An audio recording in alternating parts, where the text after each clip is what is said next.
2019ರಲ್ಲಿ medical seat ಅಕ್ರಮ ಆರೋಪಕ್ಕೆ ಸಂಬಂಧಪಟ್ಟಂತೆ ಅಥವಾ ಅದರ ಹಿನ್ನೆಲೆಯಲ್ಲಿ ಐಟಿ ದಾಳಿ ನಡೆದಿದೆ ಅಂತ ಹೇಳಿ ಅಂದಾಜು ಮಾಡಲಾಗ್ತಾ ಇದೆ. ಸಿದ್ಧಾರ್ಥ ಇಂಜಿನಿಯರಿಂಗ್ ಕಾಲೇಜ್ ಹಾಗೂ ಮೆಡಿಕಲ್ ಕಾಲೇಜಿಗೆ ಸಂಬಂಧಪಟ್ಟ ದಾಳಿ ವಿಚಾರವಾಗಿ ವಿವರಗಳು ಸಿಗ್ತಾ ಇದೆ. ಸಿದ್ಧಾರ್ಥ ಮೆಡಿಕಲ್ ಕಾಲೇಜ್ ತುಮಕೂರಿನಲ್ಲಿರುವಂಥ ಮೆಡಿಕಲ್ ಕಾಲೇಜ್ಗೆ ಭಾರಿ ಡಿಮ್ಯಾಂಡ್ ಇದೆ. ಕೇವಲ ಸಿದ್ಧಾರ್ಥ ಮೆಡಿಕಲ್ ಕಾಲೇಜ್ ಮಾತ್ರ ಅಲ್ಲ, ಮೆಡಿಕಲ್ ಸೀಟ್ಗಳನ್ನು ತೆಗೆದುಕೊಳ್ಳಬೇಕು ಅಂತ ಹೇಳಿದ್ರೆ ಕೋಟ್ಯಂತರ ರೂಪಾಯಿ ಖರ್ಚು ಮಾಡಬೇಕಾಗತ್ತೆ. UGಗೆ ಒಂದು ರೇಟ್ ಇರುತ್ತೆ, PGಗೆ ಒಂದು ರೇಟ್ ಇರುತ್ತೆ.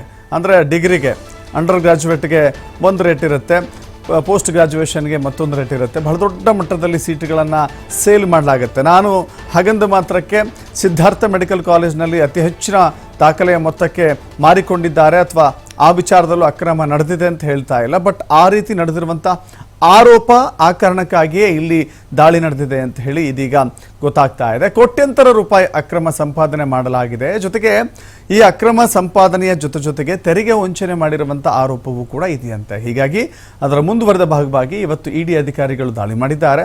2-3 ವರ್ಷಗಳ ಇಲ್ಲಿಂದ 2-3 ವರ್ಷಗಳ ಹಿಂದೆ ಎಷ್ಟು MBBS ಸೀಟ್ಗಳನ್ನು ಕೊಡಲಾಗಿದೆ, ಎಷ್ಟು PG ಸೀಟ್ಗಳನ್ನು ಕೊಡಲಾಗಿದೆ, MBBSನಲ್ಲಿ ಪ್ರೈವೇಟ್ ಕೋಟಾ ಮತ್ತು ಮ್ಯಾನೇಜ್ಮೆಂಟ್ ಕೋಟಾದಲ್ಲಿ ಹಂಚಿಕೆಯಾಗಿರುವ ಸೀಟ್ಗಳ ಸಂಖ್ಯೆ ಎಷ್ಟು, ಸರ್ಕಾರ ನಿಗದಿಪಡಿಸಿರುವಂಥ ಮೊತ್ತ ಎಷ್ಟು, ಆ ಕ್ಯಾಂಡಿಡೇಟ್ಗಳಿಂದ ತೆಗೆದುಕೊಂಡಿರುವಂಥ ಮೊತ್ತ ಎಷ್ಟು, ಅದೆಲ್ಲವನ್ನು ಕೂಡ ಪರಿಶೀಲನೆ ಮಾಡಲಾಗ್ತಾ ಇದೆ. ಕೆಲವೊಂದು ಬಾರಿ ಏನಾಗುತ್ತೆ, ಈ ಕಾಲೇಜು ಅಂತಲ್ಲ, ಕೆಲವೊಂದು ಬಾರಿ ಹೆಚ್ಚುವರಿ ಮೊತ್ತವನ್ನು ಡೊನೇಷನ್ ರೂಪದಲ್ಲಿ ಕೇಳಿದಾಗ ಡೊನೇಷನನ್ನು ಕ್ಯಾಶಲ್ಲಿ ವ್ಯವಹಾರ ಮಾಡಿದ್ರೆ ಅದು ತುಂಬ ತಪ್ಪಾಗುತ್ತೆ.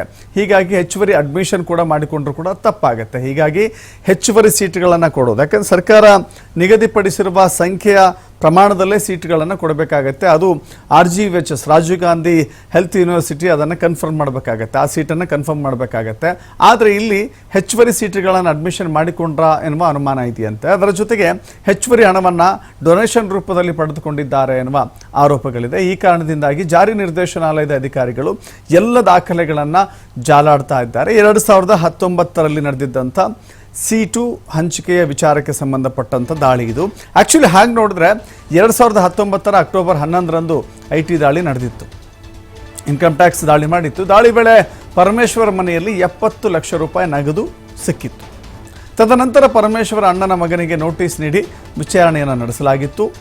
IT ದಾಳಿ ವೇಳೆ ಸಿಕ್ಕಂಥ ಮಾಹಿತಿಯನ್ನು ಇಡಿಗೆ ವರ್ಗಾವಣೆಯನ್ನು ಮಾಡಿತ್ತು. ನೋಡಿ, ಹಣದ ವರ್ಗಾವಣೆ ಆದರೆ, ಅಕ್ರಮ ಹಣದ ವರ್ಗಾವಣೆ ಆದರೆ ಮನಿ ಲ್ಯಾಂಡರಿಂಗ್ ಆ್ಯಕ್ಟ್ ಏನಿದೆ ಅದು ಸಡನ್ ಆಗಿ ನ್ಯಾಚುರಲ್ ಆಗಿ ಅಟ್ರಾಕ್ಟ್ ಆಗುತ್ತೆ. ಹೀಗಾಗಿ PMLA ಅಟ್ರಾಕ್ಟ್ ಆಗಿದೆ. ಹೀಗಾಗಿ ಇಡಿ ಇಲ್ಲಿ ಎಂಟ್ರಿ ಕೊಟ್ಟಿದೆ. ಈ ಸಂಬಂಧ ECIR ದಾಖಲಿಸಿಕೊಂಡಿದೆ ಇಡಿ ಅಧಿಕಾರಿಗಳ ತಂಡ. ದೆಹಲಿಯ ಇಡಿ ಅಧಿಕಾರಿಗಳು ಇವತ್ತು ಬೆಳ್ಳಂಬೆಳಗ್ಗೆ ದಾಳಿ ಮಾಡಿದ್ದಾರೆ.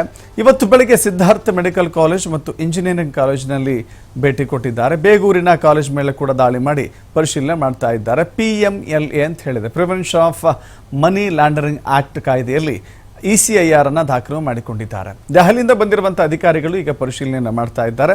ಈ ವೇಳೆ ಏನೆಲ್ಲ ದಾಖಲೆಗಳು ಸಿಗುತ್ತೆ ಅನ್ನೋದನ್ನು ನೋಡಬೇಕಾಗಿದೆ.